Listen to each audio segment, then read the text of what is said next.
Mount Everest, যার উচ্চতা ৮,৮৪৮.৮৬ metre, Himalaya পর্বতমালার সবচেয়ে উঁচু শৃঙ্গ। এই বিশাল পর্বতের জন্ম হয়েছিল লক্ষ লক্ষ বছর ধরে চলা এক ধীর এবং অসাধারণ ভূতাত্ত্বিক প্রক্রিয়ার মাধ্যমে।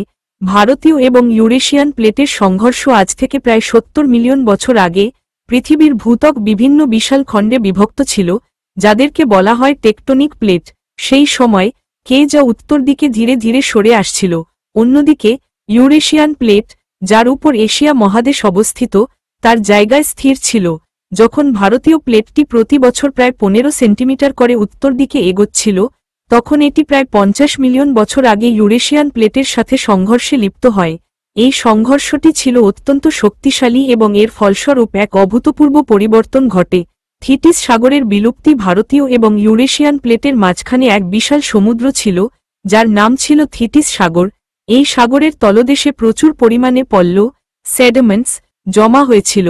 যখন দুটি প্লেট একে অপরের সাথে ধাক্কা খায়, তখন প্লেট দুটির মধ্যে থাকা থিটিস সাগরের পল্ল এবং শিলাগুলো দুমড়ে মুচড়ে উপরের দিকে উঠতে শুরু করে। এই প্রক্রিয়াটি হঠাৎ করে একদিনে হয়নি।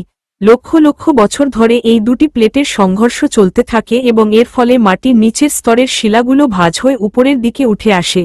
এই ধারাবাহিক উত্থানই ধীরে ধীরে বিশাল হিমালয় পর্বতমালা এবং মাউন্ট এভারেস্টের জন্ম দেয়। এখনও বাড়ছে এভারেস্ট। বিজ্ঞানীরা মনে করেন ভারতীয় প্লেট এখনও ইউরেশিয়ান প্লেটের নিচে সরছে, যা হিমালয় পর্বতমালাকে প্রতি বছর সামান্য পরিমাণে উঁচু করে তুলছে। বিজ্ঞানীরা এই বৃদ্ধি মাপার জন্য বিভিন্ন পদ্ধতি ব্যবহার করেন। সুতরাং মাউন্ট এভারেস্টের মতো বিশাল পর্বতমালা তৈরি হওয়ার মূল কারণ হল দুটি মহাদেশীয় টেকটনিক প্লেটের মধ্যে সংঘর্ষ, যা লক্ষ লক্ষ বছর ধরে চলেছে। এই সংঘর্ষের ফলেই থিটিস সাগরের তলদেশের শিলা উপরে উঠে এসে পৃথিবীর সবচেয়ে উঁচু শৃঙ্গ তৈরি করেছে।